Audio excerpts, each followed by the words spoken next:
Bismillahirrahmanirrahim. Assalamualaikum warahmatullahi wabarakatuh. Alhamdulillah wassalatu wassalamu ala rasulillah Sayyidina wa maulana wa syafi'ina wa dhukhrina Muhammad ibni Abdillah wa ala alihi wa sahbihi wa man da'a bida'watihi wa istanna bisunnatihi ila yaumi liqa'i rabbih. Sahibul bait, sahibul hajat, akhi fillah, Bapak Mis'al Bahwal beserta seluruh keluarga, hadirin hadirat, orang tua kita semua, Bapak Ahmad Ganis. Tak dapat saya sebut satu persatu, insya Allah semuanya dimuliakan Allah Subhanahu wa ta'ala. Pada kajian rutin malam hari ini kita dipertemukan Allah Subhanahu wa ta'ala. Innallaha katabal maqadir. Allah sudah menuliskan takdir, ketetapan, langkah, rezeki, pertemuan, maut, sudah ketetapan Allah Subhanahu wa ta'ala. Pada saat Covid, banyak acara yang batal, gagal. Berapa banyak orang merencanakan sesuatu tapi tidak terjadi. Tapi kemudian kita justru bisa bertemu pada saat orang susah untuk bertemu. Kita syukuri pertemuan ini dengan ucapan Alhamdulillahirabbil alamin. Berselawat kepada Rasulullah. Allahumma salli ala Sayyidina Muhammad wa ala ali Sayyidina Muhammad. Saya tidak beritahu apa temanya, berarti terserah saya saja. A'udzubillahi minasyaitonirrajim. Wal 'ashr. Allah bersumpah biasanya demi makhluk yang besar, wasyamsi waduhaha, demi matahari. Allah bersumpah demi makhluk yang besar, wal qamari idza talaha, demi bulan. Allah bersumpah demi bumi, wal ardi. Allah bersumpah demi bintang-bintang, wan najmi. Tapi Allah bersumpah demi waktu sampai 6 kali. Ketika terbit waktu fajar, masuk waktu subuh, Allah bersumpah wal fajri walayalin ashri. Masuk waktu subuh, Allah bersumpah was subhi idza tanaffas. Matahari mulai sepenggalah, Allah bersumpah wadduha wal laili idza saja. Mulai siang panas terik matahari, Allah bersumpah wan nahari idza tajalla. Masuk waktu pesang, waktu asar, Allah bersumpah wal asri innal insana lafi khusri. Masuk waktu malam, Allah bersumpah 2 kali wal laili idza saja wal laili idza yaghsha. Kenapa Allah bersumpah demi waktu sampai 6 kali? Melebihi bersumpah demi matahari dan bulan. Padahal kalau diumpamakan menurut skala, kalau diletakkan bola basket,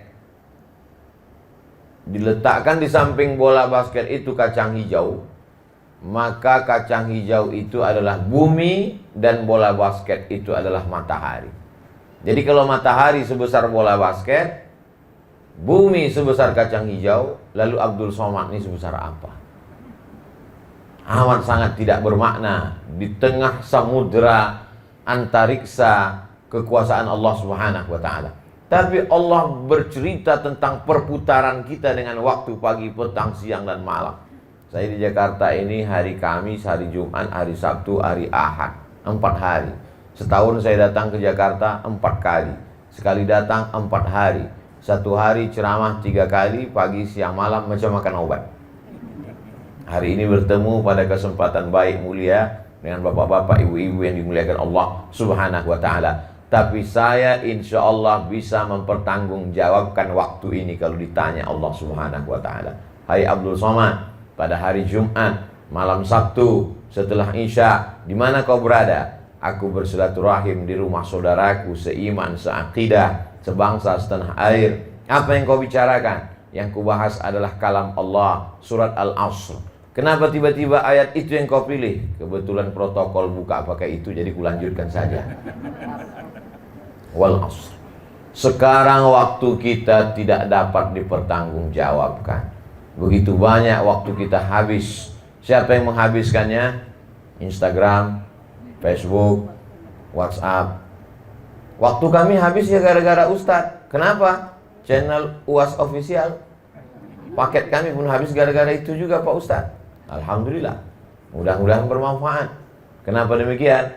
Karena yang saya sampaikan mungkin ada yang tidak berkenan di hati, menyinggung perasaan hamba Allah yang dhaif. Selalu di akhir kajian saya mohon maaf, karena kalau itu sampai melalaikan dari Allah, saya pun ikut dituntut di hadapan Allah Subhanahu wa ta'ala. Tapi insya Allah Setiap ada orang mengatakan, Ustadz ini hari kelahiran anak saya, suami saya, bapak saya, tolong Ustadz berikan ucapan Barakallahu fi umrik, semoga Allah berikan berkah pada usiamu. Setiap menit, setiap detik akan diminta tanggung jawab di hadapan Allah Subhanahu wa ta'ala. Malam ini kita bisa bertanggungjawabkan. Andai Abdul Somad mati malam ini, ditanya Allah Ta'ala, hai Abdul Somad, bagaimana waktu yang kutitipkan padamu kau isi? Kuisi dengan baik ya Allah. Bertemu bersama orang baik, pada waktu yang baik, membicarakan yang baik. Mudah-mudahan kita selalu istiqomah dalam kebaikan. La tazulu qadama 'abdin yaumal qiyamah, kaki anak Adam tidak akan pernah bergeser pada hari kiamat hatta yus'al, sampai dia disoal, ditanya. Bercerita tentang pertanyaan bertemu dengan Allah nanti, pertanyaannya banyak sekali. La tus'alunna yauma idzin 'anin na'im. Semua nikmat yang diberikan Allah akan ditanya. Berapa kali kedipan mata, berapa detak jantung, berapa tetes darah dicuci buah pinggang, berapa hembusan napas dari paru-paru, semua akan disoal, ditanya Allah Subhanahu wa ta'ala. Tapi di antara pertanyaan itu ada 4 bocoran soal. Pertanyaan yang pertama adalah an umrihi fima afna, umur kemana saja kau habiskan. Bicara tentang masalah umur, kenapa tidak ditanya uang kemana kau habiskan? Uang nanti. Sampai hari ini belum ada orang lahir bawa kartu ATM. Kenapa tidak ditanya harta? Harta nanti. Nanti setelah punya jabatan, dapat harta warisan, durian runtuh, baru dapat. Tapi umur sudah dapat ketika kita lahir. Inna ahadakum yujma'u khalquhu fi batni ummihi arba'ina yawman nutfah. 40 hari dalam bentuk cairan. Summa yakunu 'alaqatan mithla dhalik. 40 hari dalam bentuk darah. Summa yakunu mudghatan mithla dhalik. 40 hari dalam bentuk daging. Cairan berubah menjadi darah, berubah menjadi daging. 40, 120 hari, yursalul malaku, dikirim malaikat, ditiupkan roh. Saat itulah kita sudah punya usia. Maka sebelum lahir ke dunia, kita sudah punya umur. Makanya kalau ditanya orang, berapa umurmu?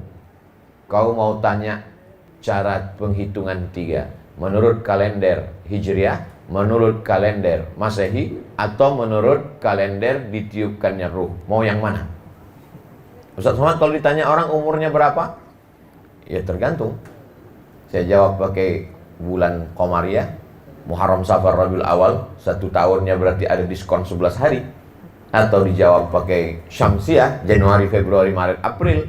Tapi kalau dihitung menurut umur sejak ditiupkannya ruh ke alam rahim, maka kita semua selama ini sesungguhnya salah menyebut umur, karena kita jauh lebih tua daripada sejak hari kelahiran kita. Itu kan hanya kita serentak saja sepakat di seluruh dunia bahwa kita dihitung lahir sejak saat melihat alam semesta. Disitulah ditulis di akta kelahiran, lahir tanggal sekian. Namanya siapa? Thoriq. Yang betul alifnya panjang, Thoriq. Tapi memang tertulis begitu nama dia di surat. Namanya Thoriq. Rupanya lahirnya di jalan. Nama yang betul adalah Thariq. Was-sama'i wat-thariq. Saudara yang dimuliakan Allah Subhanahu wa ta'ala. Jadi bercerita tentang wal asr. Sampai-sampai apa kata Imam Muhammad bin Idris Asy-Syafi'i, meninggal di Fustat Kairo pada tahun 204 Hijrah. Seandainya Allah hanya menurunkan surat Al-Asr, tidak diturunkan 113 surat yang lain, lakafa, cukup.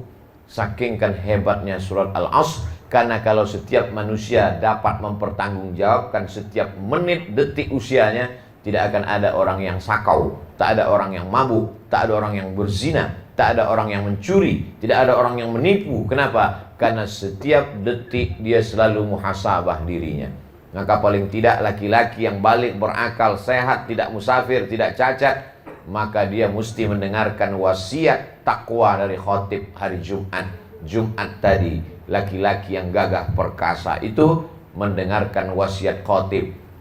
Takutlah kepada Allah, karena semua akan mati, diminta tanggung jawab kemana waktu yang sudah diberikan Allah. Senin, Selasa, Rabu, Kamis, Jumat, Sabtu, Ahad, Senin, Muharram, Safar, Rabiul Awal, Rabiul Akhir, Januari, Februari, Maret, April, Mei, Juni, Juli, Agustus, Desember. Semuanya diminta tanggung jawab di hadapan Allah Subhanahu wa ta'ala.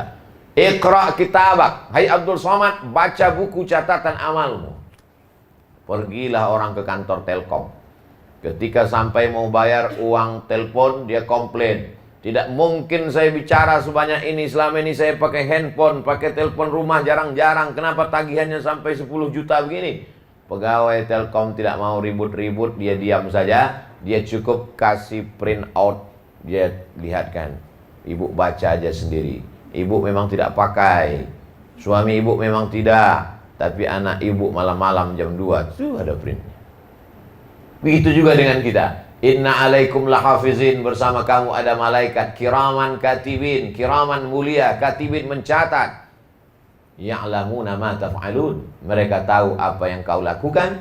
Maka ketika orang faham makna wal asri, dia tidak ingin ada satu detik pun waktu itu terbuang sia-sia dan hampa. Kalaupun dia berkata-kata yang keluar dari mulutnya adalah nasihat, kalaupun dia diam, diamnya adalah fikir, geraknya adalah zikir. Kalau dia bertemu, pertemuannya silaturahim.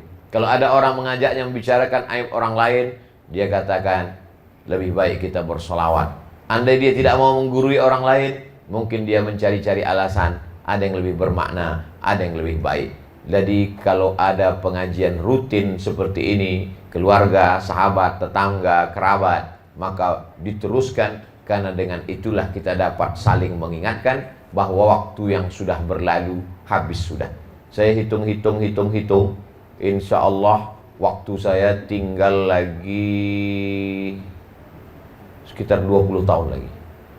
Lahir 1977, Nabi meninggal 63 tahun, berarti sekarang sudah 44, tak sampai 20, 19 tahun lagi.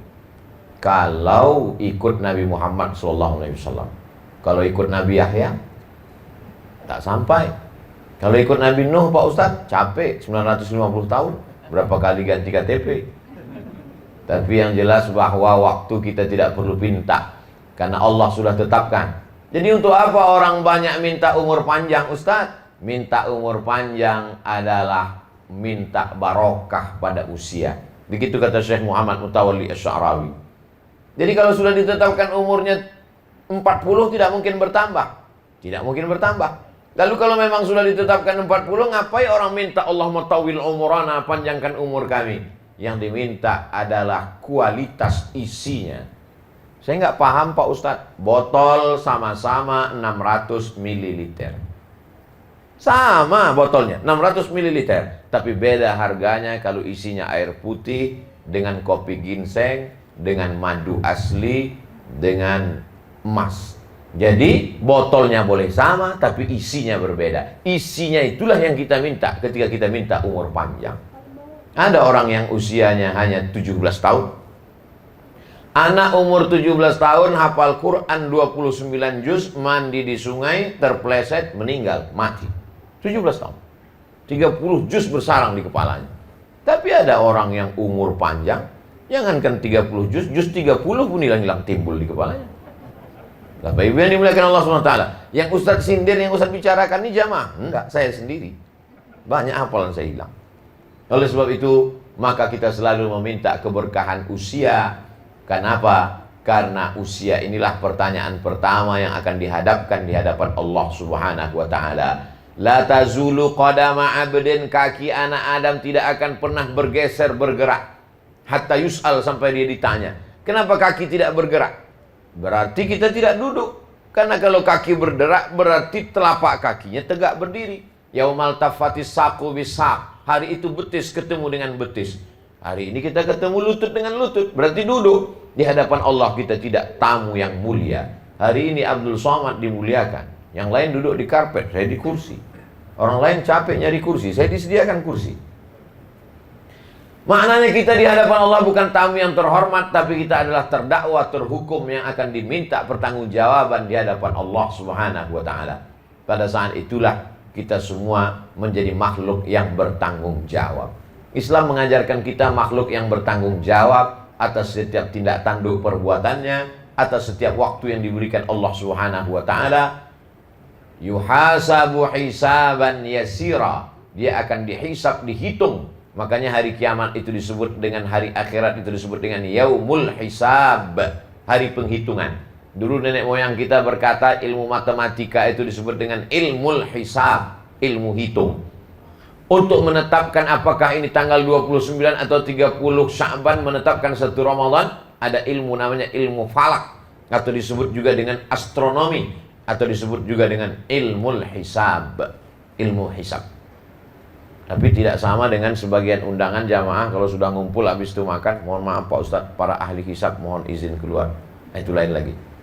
Saudaraku yang dimuliakan Allah Subhanahu wa taala, maka ketika nanti segala amal kita dihitung, dihisab, maka yang pertama dihitung, dihisab adalah usia, umur. Saya pun tidak dapat pertanggungjawabkan berapa umur saya ketika di Mesir tahun 2002 pulang, mundur ke belakang 98 5 September sampai menjejakkan kaki ke Kairo, tak berapa waktu saya terbuang. Setelah itu pergi saya ke Maroko, banyak juga waktu yang terbuang. Mudah-mudahan karena doa jamaah, doa kita bersama, diampunkan Allah segala silap dan salah kita. 10 menit di dalam WC pun orang bisa kena dosa. Makanya ketika keluar dia katakan, langkah kaki kanan, ghufranaka, ampunkan aku ya Allah. Memangnya dia buat dosa apa di dalam WC? Mana ada orang buat kesepakatan korupsi di WC? Kenapa tiba-tiba dia keluar dari WC dia katakan ghufranaka, ampunkan aku ya Allah? Karena ternyata selama di WC itu ada waktu yang terbuang luar biasa. Ada waktu yang terbuang. Ada yang bertanya ke saya, Ustadz Somad, ya, saya baru saja musafir dalam satu perjalanan. Terus, kebetulan karena mau buang air kecil ke toilet, mampir ke salah satu rest area. Di dalam WC itu saya maaf jongkok. Pas di depan saya ada tulisan, sejahat-jahatnya setan pun tidak mengisap tembakau saat jongkok. Apakah itu hadis Pak Ustadz? Tidak ada hadis, saya bilang. Kalau ada hadis cerita tentang tembakau, hadisnya palsu. Karena tembakau tidak sampai ke Nabi Muhammad SAW. Alhamdulillah Pak Ustadz kalau tidak hadis. Kalau gitu siapa yang buat? Nggak tahu. Mungkin dia sedang nulis itu pun sambil merokok juga. Saudara yang dimuliakan Allah Subhanahu wa taala. Kenapa orang keluar dari kamar mandi, toilet mengucapkan dari lidahnya, ampunkan aku ya Allah? Karena dia merasa banyak yang tidak bisa dipertanggungjawabkannya selama berada di dalam. Tapi hebatnya orang beriman, begitu mau masuk dia katakan nama Allah, maka selama di dalam itu pun bernilai ibadah. Dia katakan Allahumma inni a'udzubika minal khubusi wal khaba'is. Aku berlindung kepadamu dengan namamu ya Allah. Itulah hebatnya agama Islam. Setiap amal perbuatan kalau disebut nama Allah, maka dia berubah menjadi ibadah. Datang, bertamu, makan, minum, ngobrol, kongko-kongko, pulang, hilang, habaan mansura, seperti debu dihembus angin. Ambil tepung, letakkan ke telapak tangan, hembus, hilang, tak bermakna. Tapi begitu diisi dengan 3 Bismillah, Alhamdulillah, Allahumma salli ala Sayyidina Muhammad wa ala ali Muhammad. Di dalamnya tidak ada perbuatan maksiat dan dosa, di dalamnya tidak ada ghibah, namimah, adu domba, cerita aib orang. Maka pertemuan kita ini bernilai ibadah, dapat kita jadikan bekal menghadap Allah Subhanahu wa ta'ala. Bagaimana dengan masa lalu kami Pak Ustadz yang banyak hilang, tak dapat kami pertanggungjawabkan? Ma min muslimin yuznibu zamban. Kalau ada orang yang buat silap salah berdosa, summa yatatahhar, mandi taubat. Cara mandi taubat Pak Ustadz seperti mandi wajib. Mandinya di mana Pak Ustadz? Tuh kolam renang. Basah dari ujung rambut ke ujung kaki. Mana yang dulu basah Pak Ustadz? Tidak diatur. Mau kepala dulu, mau kaki dulu. Kalau salto kepala dulu. Tidak diatur. Yang penting bersih semuanya. Bagaimana kalau dia tidak bisa mandi Pak Ustadz? Wudu. Tidak bisa wudu, tayamum. Tayamum tidak bisa juga, ditayamumkan. Seperti orang kena penyakit COVID, lalu kemudian meninggal dunia. Takut kalau dia dimandikan menyebar wabah, maka dia ditayamumkan. Tapi kalau terkena kulit tetap juga menular Pak Ustadz. Yang mentayamumkan itu pakai baju astronot. Saya ketemu tadi beberapa astronot di depan. Mandikan, tayamumkan. Tapi ribet kalau pakai debu Pak Ustadz. Pakai mazhab Maliki. Mazhab Maliki bisa bertayamum hanya dengan batu saja, tidak ada debunya. Yang pakai debu mazhab Syafi'i. Mazhab Maliki cukup dengan batu. Saya pertama kali sampai ke Maroko, melihat di masjid-masjid di bawah tiang itu banyak sekali batu-batu bulat. Dan orang Maroko ketika musim dingin dia tidak berwudu. Masuk dia ke masjid, dia usap batu itu, baru saya paham itu ternyata guna batu itu bertayamum. Maka jamaah yang sulit membawa debu di ruang ICU di rumah sakit, saya sarankan keluarganya, kau bawa aja batu gilingan dari rumah. Tapi kalau bekas cabai kau cuci dulu bersih-bersih. Karena kalau mau bawa debu ribet, sulit, payah. Jangan sampai orang yang dalam keadaan susah, sulit, sempit dunia ini, lalu kita persulit, padahal ada banyak pendapat ulama, maka dia bisa bertayamum dengan cara yang mudah, lalu kemudian daripada dia tidak sholat sama sekali. Selama sehat dia tidak pernah ingat Allah. Saat dia masuk ke rumah sakit, ruang ICU, sayup-sayup suara azan terdengar dari celah-celah jendela. Hayya 'alas shalah. Meleleh air matanya ingin sholat. Maka datang anaknya, istrinya membawakan batu, tayamum bang. Jangan sedih, nggak lama lagi, 3 hari lagi selesai ini. Maka itulah mungkin saat-saat terakhir dia, saat-saat dia ingin merasakan nikmat Allah Subhanahu wa ta'ala. Maka siapa yang tidak pernah buat dosa, boleh jadi orang yang di awal hidupnya banyak buat amal kebaikan, tertutup dengan su'ul khatimah karena dia takabur, angkuh, sombong. Tapi berapa banyak orang yang awal hidupnya bergelimang dosa, kemudian datang takutnya kepada Allah, di akhir-akhir usianya dia mendapatkan husnul khatimah. Al-umuru bi khawatimiha, segala perjalanan hidup ini dinilai dari akhirnya. Yang sudah beramal soleh, yang sudah istiqamah, jangan angkuh, jangan sombong. Yang masih dalam gelimang dosa, merasa dirinya bersalah, lebih baik menjadi pelaku dosa yang merasa diri bersalah daripada pelaku amal soleh merasa diri paling baik dan orang lain semuanya penghuni neraka. Masalah orang yang sudah taubat adalah dia melihat dirinya di surga, yang lain masuk neraka. Paling mengerikan sekali, yang dianggapnya masuk surga itu cuma 4. Dia, bininya, menantunya, sama mertuanya. Lain daripada itu masuk neraka semuanya. Padahal kita tidak tahu, kita hanya berharap rahmat Allah Subhanahu wa ta'ala. Yang pertama kita bahas wal asr. Innal insana lafi khusr. Inna, sesungguhnya. Insan. Insan diambil dari kata uns. Uns artinya jinak. Kenapa manusia ini disebut insan? Karena dia jinak. Lawan dari liar. Kambing, sapi, kerbau. Liar. Maka kalau ada manusia yang liar, jangan panggil dia insan. Lalu, jangan pula panggil binatang, marah dia. Maka dia bukan manusia. Karena sifat manusia adalah uns, jinak, lembut. Insan diambil dari kata nasya. Nasya artinya lupa. Kenapa setiap kali mau sholat imam tetap mengingatkan, sawus sufuf, luruskan shaf. Kepada jamaah yang berada di ujung, tolong lengkapi dulu, jangan langsung shaf kedua. Padahal kemarin baru saja diucapkan luruskan shaf. Subuh tadi diluruskan shaf, zuhur diulang lagi. Zuhur diluruskan shaf, asar diulang lagi. Selama pengalaman saya sholat di beberapa masjid, belum pernah saya dengar imam itu mengatakan, jamaah sekalian, aku tidak suruh luruskan shaf karena aku yakin kalian sudah tahu semua. Dia tetap mengatakan luruskan shaf. Kalau dulu luruskan shaf dan rapat. Sekarang karena Covid, luruskan aja, nggak usah rapat karena takut tertular.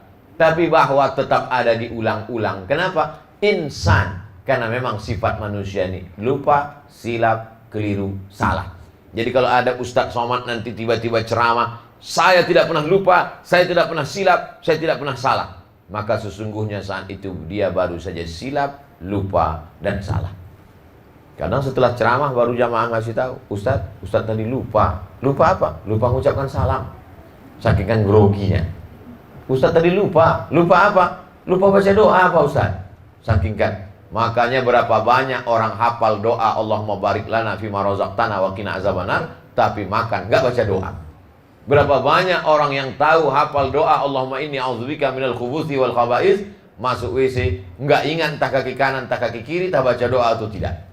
Dan ketika diingatkan, kau udah baca doa, jangan tanya-tanya. Dari kecil aku udah hafal doanya. Dia hanya membenarkan dirinya, bukan mencari kebenaran. Siapa dia? Insan. Innal insana lafi. Hebatnya bahasa Arab, la panjang dengan la pendek beda. La tidak. Lafi sungguh.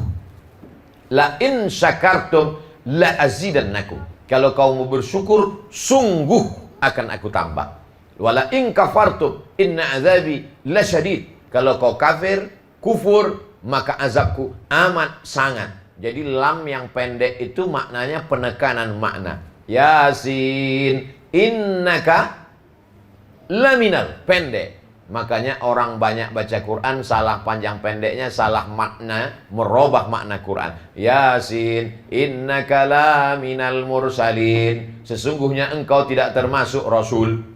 Tapi kalau dia baca innaka laminal mursalin, sesungguhnya engkau wahai Muhammad sallallahu alaihi wasallam laminal mursalin, adalah sungguh salah satu dari rasul utusan Allah Subhanahu wa taala. Makanya ada ungkapan hadis, rubbatalil Quran wal Quranu yang anu. Berapa banyak orang baca Quran dilaknat Quran karena tidak tepat panjang pendeknya.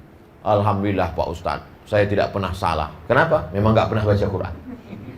Kita tetap baca Quran. Bahwa kita silap dan salah dalam proses belajar dimaafkan.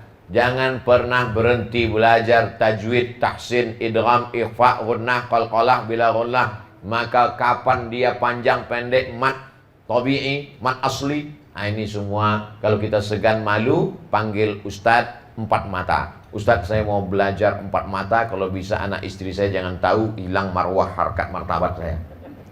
Iya. Ketika pulang, istrinya senyum-senyum. Kenapa? Lupa matikan CCTV. Sudah ada rekamannya. Saudaraku yang dimuliakan Allah Subhanahu wa taala, innal insana lafi. 2 kali penekanan. Inna, sesungguhnya, lafi, sungguh, 2 kali sungguh. Khusrin, rugi. Semua manusia yang hidup ini rugi. Yang ganteng rugi, yang jelek rugi 2 kali. Yang kaya rugi, yang miskin rugi 2 kali. Yang punya jabatan rugi, yang rakyat jelata rugi 2 kali. Kenapa? Karena hanya sekedar singgah di dunia, merangkak, tegak, berlari, remaja, dewasa, sakit, mati. Sakit, mati, sakit, mati, sakit, mati. Akhirnya orang mengambil kesimpulan, nunggu sakit, baru mati.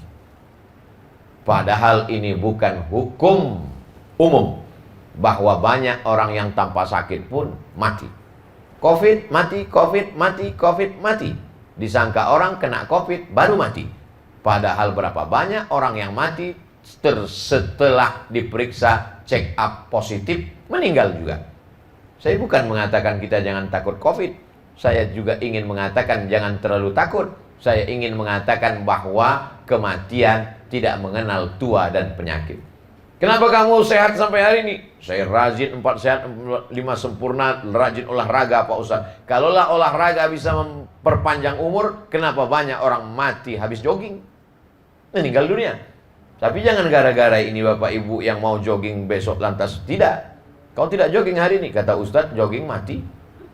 Saya ingin mengatakan bahwa kematian akan datang walaupun kita sedang ceramah. Penceramah meninggal, khotib meninggal. Kematian akan datang walaupun kau sedang bawa acara. Itu ada video yang dikumpulkan di YouTube tentang rekaman-rekaman orang mati. Penari sedang menari, mati. Petinju saking menangnya, yang menang mati, malah yang kalah hidup. Allah Subhanahu wa taala mau menunjukkan kuasanya. Kalau sudah sampai masanya, kau pasti akan berpindah. Lan tamuta nafsun, orang tidak akan mati qabla an tastakmila rizqaha wa ajalaha, sebelum ajalnya sampai, dia tidak akan mungkin mati menghadap Allah. Inilah akidah, inilah keyakinan, inilah kekuatan. Karena kalau tidak, ini orang yang meninggal keluarganya, saudaranya, adiknya, apalagi zaman sekarang banyak meninggal mendadak, dia akan terus berkata-kata, kalaulah dulu kami periksa, kalaulah dulu kami makan obat, kalaulah dulu kami bawakan dokter, kalaulah dulu medical check up. Satu kali kalau akan disusul oleh kalau berikutnya. Kalau itu adalah pintu setan masuk. Lama-lama dia akan berkalau, lama-lama senyum sendiri, lama-lama senyum sama orang, lama-lama senyum sama angkot. Gara-gara berkalau. Makanya kalau sudah terjadi qadarullah, berarti sudah takdir ketetapan Allah. La ta'jaz, jangan merasa lemah. Islam mengajarkan kita kalau sudah ikhtiar dan usaha terjadi juga, berarti sudah ketetapan Allah. Rufi'atil aqlam wa jaffatis suhuf. Pena sudah terangkat dan kertas sudah kering. Tulisan takdir sudah ditetapkan Allah Subhanahu wa ta'ala. Innal insana, sesungguhnya manusia, lafi khusrin, berada dalam kerugian. Jadi kalau begitu Ustaz Somad juga rugi, Ustaz Somad rugi. Ibu-ibu pun rugi, ibu-ibu rugi. Bapak-bapak juga rugi, bapak-bapak, anak-anak, orang tua, dewasa, semuanya rugi. Lalu yang tidak rugi itu siapa? Masuk pembahasan yang ketiga. Illalladzina amanu, kecuali orang yang percaya. Orang percaya dia tidak akan rugi. Percaya kepada siapa? Percaya kepada Allah Subhanahu wa ta'ala, dan percaya bahwa Allah mengirim Rasulnya. Rasul itu bernama Sayyidina wa Maulana wa Syafi'ina wa Dhukhrina Muhammad sallallahu alaihi wasallam. Kenapa Ustaz sebut Sayyidina? Bukan saya yang nyebut Sayyidina. Yang nyebut Sayyidina itu Nabi sendiri. Ana sayyidu waladi Adam. Aku ini adalah pemimpin anak cucu keturunan Adam. Sejak dari Adam alaihissalam sampai Adam Smith, itu pemimpinnya adalah Muhammad SAW. Dia sendiri yang berkata demikian. Ana sayyidu waladi Adam. Aku pemimpin keturunan Adam. Maka saya katakan Sayyidina. Kenapa Ustaz katakan Maulana? Dia sendiri yang berkata begitu. Man kuntu maulahu fa'ali maulahu. Siapa yang mengatakan aku pemimpinnya, maka Ali adalah pemimpinnya. Dia sendiri, maka saya katakan Sayyidina wa Maulana. Mengapa Ustaz katakan Syafi'ina? Karena tidak ada yang bisa mendirikan pertolongan kecuali dia. Man dzalladzi yashfa'u indahu illa biiznih. Tak ada yang bisa mendirikan syafaat kecuali dia. Dia syafi'un musyaffa'. Dia diberikan kuasa Allah untuk memberikan syafaat kepada hamba-hamba Allah. Maka saya katakan Sayyidina wa Maulana wa Syafi'ina. Mengapa Ustaz katakan Dhukhrina? Karena dia adalah kebanggaan kita, ayah kebanggaan kita. Karena dia sebab kita, ibu kita hamil. Ibu kebanggaan kita karena kita menumpang di perutnya 9 bulan 10 hari. Tapi dia kebanggaan kita karena dialah mengenalkan kita tentang siapa yang menciptakan kita. Ar-Rahmanur Rahimul Malikul Qudusus Salamul Mu'minul Muhaiminul Azizul Jabbarul Mutakabbir. Maka kita katakan dia Dhukhrina, Sayyidina wa Maulana wa Syafi'ina wa Dhukhrina Muhammad sallallahu alaihi wasallam. Setiap kata yang saya ucapkan insya Allah bisa saya pertanggungjawabkan. Oh, jadi Ustaz kalau ngomong nggak sembarangan? Tidak. Itu buktinya sekarang banyak yang mengatakan di YouTube Ustaz ngomong sembarangan. Dia nggak nonton dari awal sampai akhir. Paket dia nggak cukup, dipotong-potongnya video saya. Setiap kata-kata yang saya ucapkan ada pertanggungjawabannya, ada dalil-dalilnya, ada argumentasinya berdasarkan dalil-dalil yang saya pelajari dari guru-guru saya. Sayyidina wa Syafi'ina wa Dhukhrina wa Maulana Muhammad sallallahu alaihi wasallam. Innal insan, semua manusia ini rugi sejak dari zaman dulu sampai sekarang. Illal ladzina amanu, kecuali orang yang percaya kepada Allah Subhanahu wa ta'ala. Kalau memang Tuhan itu ada, mana dia Pak Ustaz? Sekarang kita sedang berhadapan dengan satu mazhab namanya ateisme. A tidak, T Tuhan, isme aliran. Ateisme aliran yang meyakini tidak ada Tuhan. Kata dia Tuhan itu hanya imajinasi, Tuhan itu fiksi, Tuhan itu fiktif, Tuhan itu tak ada. Kalau memang Tuhan itu ada, mana dia Pak Ustaz? Saya hanya percaya kepada sesuatu yang bisa dilihat oleh mata, didengar oleh telinga, disentuh oleh tangan, ditangkap oleh panca indera. Kalau tidak ada, maka berarti kalau dia tidak ada. Berarti kalau tidak dapat ditangkap oleh panca indera, berarti dia tidak ada. Oh, jadi kalau begitu, kalau tidak nampak berarti tidak ada? Tidak. Kamu ke Jakarta naik apa? Naik pesawat.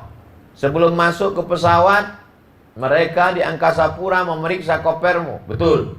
Kemana kopermu masuk? Apa diperiksanya satu-satu? Mana sanggup petugas memeriksa koper? Dimasukkannya ke dalam kotak hitam. Di dalam kotak hitam gelap bertutup itu, maka ketahuanlah bahwa di koper itu ada sesuatu. Tiba-tiba petugas airport curiga, dia panggil, siapa yang punya koper ini? Buka, buka. Setelah dibuka, dia sangka ganja, rupanya daun salam. Masak rendang. Dari mana petugas airport bisa tahu di dalam koper itu ada daun salam padahal sudah dimasak, direndam, digodok? Bisa. Ternyata ada cahaya di dalam ruang gelap itu, nama cahayanya X-ray. Dibuka tirai ruang gelap, gelap tak ada cahaya. Padahal sebenarnya ada cahaya X-ray. Kalau cahaya X-ray saja tak bisa ditangkap oleh matamu, apalagi cahaya Allah Subhanahu wa taala. Falamma tajalla rabbuhu lil jabali ja'alahu dakka. Ketika Nabi Musa alaihissalam ingin melihat Allah, aku ingin melihat engkau ya Allah. Allah tunjukkan bukan dirinya, hanya bagian dari cahayanya di atas bukit Tursina. Fakharra Musa sa'iqa. Musa pingsan. Dan ketika setelah Musa tersadar, apa kata Musa? Tubutul ana, taubat aku ya Allah. Tak ingin lagi aku ingin meminta melihat pancaran cahayamu, karena pingsan Nabi Musa alaihissalam. Abdullah bin Abbas ditanya, wahai Abdullah bin Abbas, ya, sebesar apa cahaya yang dilihat oleh Musa ketika dia pingsan itu? Abdullah bin Abbas tidak menjawab dengan kata-kata, dia jawab dengan ujung jarinya. Sebesar ujung kelingking cahaya yang dilihat oleh Nabi Musa di atas bukit Tursina. Naik saya ke atas bukit Tursina jam 2 malam sampai menjelang azan subuh, nampak batu-batu kecil bertebaran, ada musola kecil di atas. Saya tanya imam masjid, bagaimana Nabi Musa alaihissalam?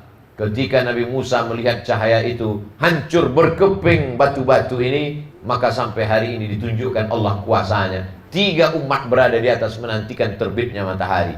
Orang Yahudi membaca Talmud, Zabur, Taurat sambil menunduk. Orang Nasrani berada di atas, ada gerejanya. Dan orang Islam pula ada musola surau kecil di atas. Semua orang Islam yang naik ke atas masuk ke dalam musola. Apa mau sholat subuh? Kedinginan, minta ampun angin kencang. Saudara yang dimuliakan Allah Subhanahu wa taala, jangankan mau melihat pancaran cahaya Allah, melihat cahaya X-ray pun matamu tak bisa menangkap. Kalau tidak bisa dilihat oleh mata, saya tidak percaya Pak Ustadz. Oh, jadi kalau tidak bisa dilihat matamu, kau tidak percaya? Tidak. Pernahkah engkau melihat wajahmu? Pernah. Karena ada cermin.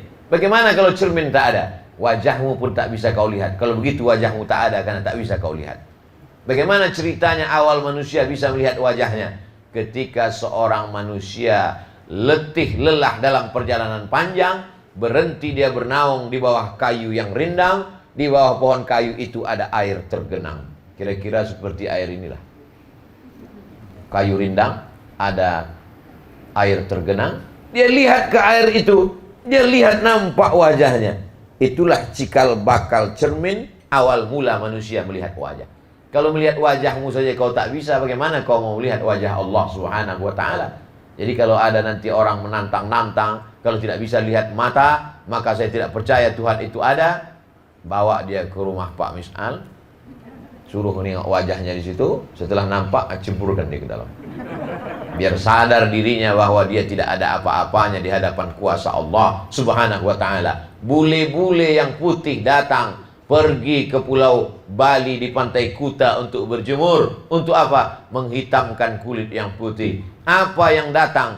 Cahaya ultraviolet. Apa nampak hitam itu masuk dari matahari ke kulitnya? Tak nampak. Tapi ada. Tidak semua yang ada bisa kau lihat oleh matamu. La tudrikuhul absaru wa huwa yudrikul absara. Allah tak bisa kau tangkap dengan matamu, tapi Allah bisa melihat pandangan segala yang halus. Tapak kaki semut yang hitam, di atas batu yang hitam, di tengah samudra yang gelap, di tengah malam yang kelam, nampak Allah Subhanahu wa taala. Allah bisa dirasakan dengan rasa orang yang takut kepada Allah Subhanahu wa taala. Nun, kau yang jauh di sana, padahal orangnya amat sangat dekat. Kenapa mulut berkata jauh?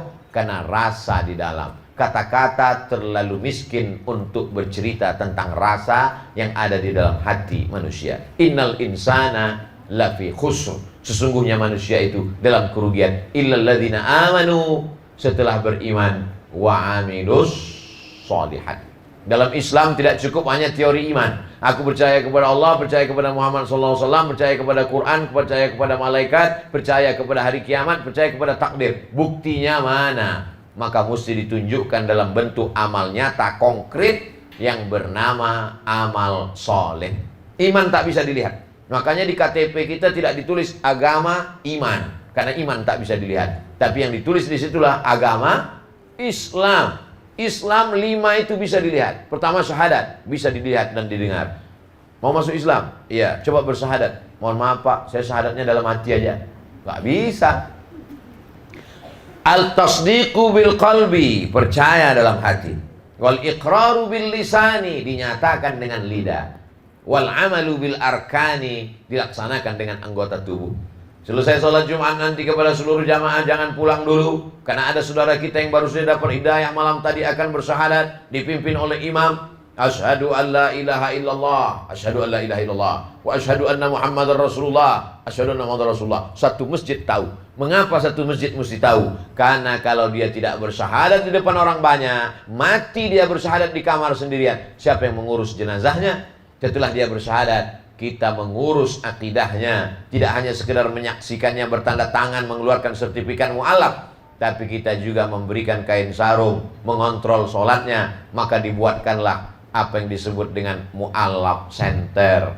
Dibimbing kajian-kajian khusus, diberikan pengenalan Islam. Ada teman saya, kawan saya, sahabat saya sekantor mau masuk Islam, Pak Ustaz. Jangan dipersulit. Aku mau masuk Islam. Bagus. Katanya dalam Islam itu sholat banyak. Enggak. Cuman sholat maghrib aja. Jangan dia dipersulit. Ini ada kawan sahabat mau masuk Islam. Aku mau masuk Islam. Coba sebutkan berapa sholat. Sholat maghrib, sholat subuh, sholat zuhur, sholat asar, sholat isya, qabliyah, ba'diyah, witir, qabliyah, ba'diyah, istikharah, sholat idul fitri, idul adha. Gak jadilah masuk Islam. Dia mau masuk Islam, mendengar ceramah di halaman masjid, khotibnya bercerita, yang pertama kali berkhitan adalah Nabi Ibrahim alaihissalam. Umurnya 80 tahun, dipontong pakai kampak. Gak jadi dia masuk Islam. Ketakutan. Nabi mengatakan, basyiru, berikan kabar gembira. La tunafiru, jangan buat orang lari dari Islam. Yassiru, berikanlah kemudahan. La tu'assiru, jangan dipersulit. Makanya kalau ada orang bertanya ke saya tentang gimana Islam itu Pak Ustaz, mudah, kau bersyahadat aja. Asyhadu an la ilaha illallah, asyhadu anna Muhammadar Rasulullah. Habis itu Pak Ustaz masuk surga. Syaratnya Pak Ustaz mati dulu. Ini gitu mudahnya dalam Islam. Ustaz terlalu memudah-mudahkan. Bukan saya, Nabi yang bicara. Man qala la ilaha illallah Muhammadur Rasulullah dakhalal jannah. Siapa yang mengatakan la ilaha illallah Muhammadur Rasulullah masuk surga. Kalau saya masuk Islam Pak Ustaz, bacaan-bacaan sholat Al-Fatihah. Ayatnya Pak Ustaz kulhu. Masa pendek gitu Pak Ustaz? Yang udah lama Islam aja kulhu kok. Saudara yang dimuliakan Allah Subhanahu wa taala, jangan dipersulit. Ini ada orang mau masuk Islam, ayat yang pertama diajarkannya mentang-mentang dia yang membimbing, langsung Yasin. Saudara yang dimuliakan Allah Subhanahu wa taala, illal ladzina amanu wa amilus sholihat. Bicara tentang amal soleh, saya bukan imam Masjidil Haram, saya bukan ustaz, saya bukan profesor, saya bukan doktor, saya bukan LCMA, saya bukan kiai, bukan habib, bukan. Beramal soleh bisa dilakukan seorang ibu. Dia ajarkan anaknya bagaimana sebelum tidur malam cuci kaki, cuci tangan. Ibu-ibu zaman dulu begitu. Kalau mau tidur, cuci tangan, cuci kaki, makan obat cacing. Padahal alangkah indahnya kalau dia ajarkan berwudu, sholat witir sebelum tidur. Indah. Simple ibu mengajar. Sebelum makan, Allahumma barik lana fima razaqtana. Sebelum tidur, bismika Allahumma ahya wa amut. Sebelum masuk toilet, Allahumma inni a'udzubika minal khubuthi wal khaba'its, langkahkan kaki kiri. Masih ingatkah ibu kapan pertama kali mendengarkan bacaan Al-Fatihah anak? Baca Fatihah anak. Bismillahirrahmanirrahim. Alhamdulillahi Rabbil Alamin, Ar-Rahmanir Rahim, Maliki Yawmiddin, Iyyaka na'budu wa iyyaka nasta'in, Ihdinas siratal mustaqim, siratal ladzina an'amta 'alaihim, ghairil maghdubi 'alaihim waladdallin. Singkat, tak sampai 1 menit. Tapi Fatihah yang ibu perdengarkan itu dibacanya subuh, dibacanya zuhur, dibacanya asar, dibacanya maghrib, dibacanya isya, dibacanya sholat Jumat, dibacanya qabliyah, dibacanya ba'diyah, dibacanya witir, dibacanya duha, dibacanya tahajud. Mengalir pahalanya sampai kita mati menghadap Allah. Padahal kita bukan ustaz, padahal kita bukan alim ulama, padahal kita bukan buya, padahal kita bukan kiai profesor, bukan habib. Kenapa? Karena amal sepele dalam Islam. Wa amilus salihati. Al-imanu bid'un wa sab'una syu'bah. Iman itu 73 sampai 79 cabang pokok kayu, bercabang-cabang. Cabang yang paling kuat, paling tinggi, la ilaha illallah Muhammadur Rasulullah. Adnaha yang paling rendah, imatatul adza 'anit thariq. Membuang sampah di jalan, nampak kulit pisang, khawatir ada yang terpeleset, masukkan ke tempat sampah.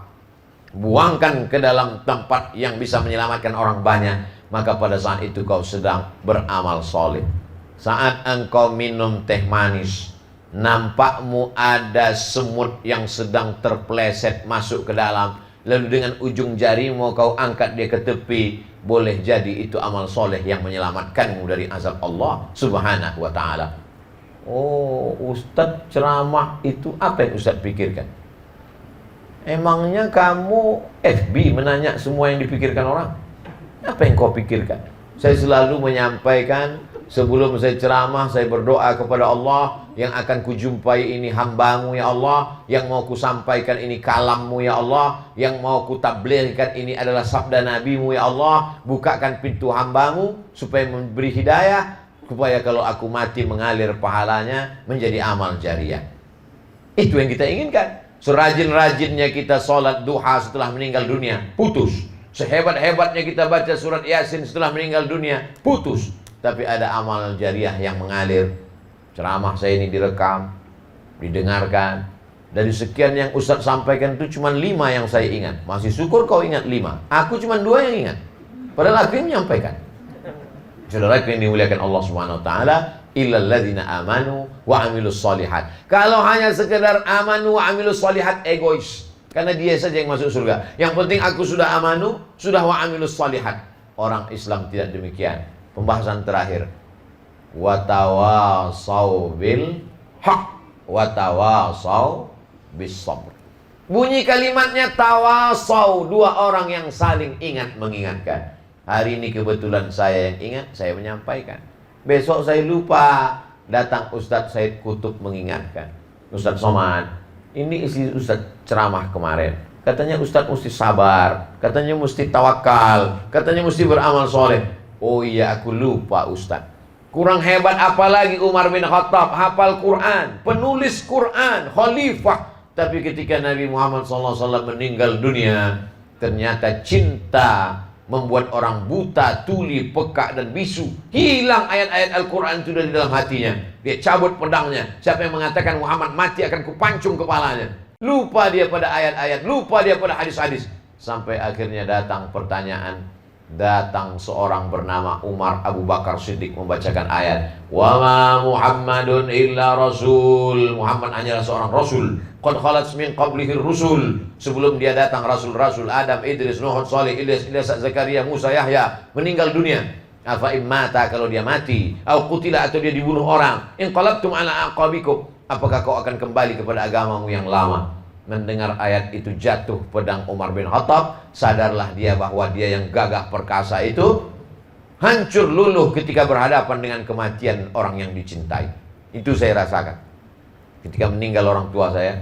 Hilang ayat, hilang hadis, hilang semuanya. Menetes air mata, malu ditengok jamaah. Dulu ketika diundang ceramah tausiah 40 hari ceramah tausiah, tahlilan, bukan main lagi berapi-api. Ustaz Somad, mari kita sabar, ini ujian dari Allah. Ternyata kau cuma pandai ceramah, Abdul Somad. Begitu orang tuamu meninggal, nangismu lebih kuat lagi dari menangis kami. Ternyata kita bisa diingatkan oleh orang lain. Maka termasuklah malam ini dalam rangka watawasau bil haqq, watawasau bis sabr. Orang yang angkuh, orang yang sombong, dia sendiri saja. Yang penting saya sholat, yang penting saya puasa sunat, yang penting saya zikir, yang penting saya tidak makan riba. Masalah orang lain bukan urusan saya. Bukan orang Islam. Karena Islam mengajarkan watawasau bil haq, watawasau bis sabr. Yang penting bukan saya yang buat dosa Pak Ustaz. Masalah tetangga saya minum khamar, mabuk, sakau, itu bukan urusan saya. Memang bukan urusanmu. Tapi kalau gempa bumi datang, rumah kau ikut juga. Memang bukan urusanmu. Tapi kalau tsunami datang, dia tidak pilih-pilih mana rumah orang yang mabuk, mana rumah orang yang berzikir, disapu ratanya semua. Maka dalam Islam ada yang dikenal dengan amar ma'ruf nahi mungkar. Ini menjadi bekal kita menghadap Allah Subhanahu wa ta'ala. Lebih kurang 60 menit, kurang-kurang sikit lah. Itulah yang dapat saya sampaikan pada malam hari ini. Sehingga nanti kalau kita sholat membaca ayat ghairil maghdubi alaihim waladdallin, amin. Bismillahirrahmanirrahim. Wal 'ashr innal insana lafi khusr illa alladhina amanu wa 'amilus shalihat wa tawasaw bil haqqi wa tawasaw bis sabr. Insya Allah Bapak Ibu ingat kandungan maknanya, dan ingat pula kepada Ustaz Abdul Somad, di akhir sholat doakan Abdul Somad supaya mati husnul khatimah. Jangan sekarang, masih ada jadwal beberapa hari lagi.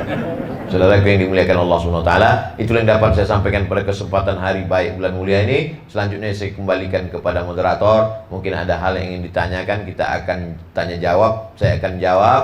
Yang tidak terjawab saya bawa pulang ke Pekanbaru. Nanti saya jawab, saya buatkan videonya, di-upload di channel Ustaz Abdul Somad Official. Jangan lupa tonton, subscribe, like, and share, dan komen. Terima kasih. Assalamualaikum warahmatullahi wabarakatuh.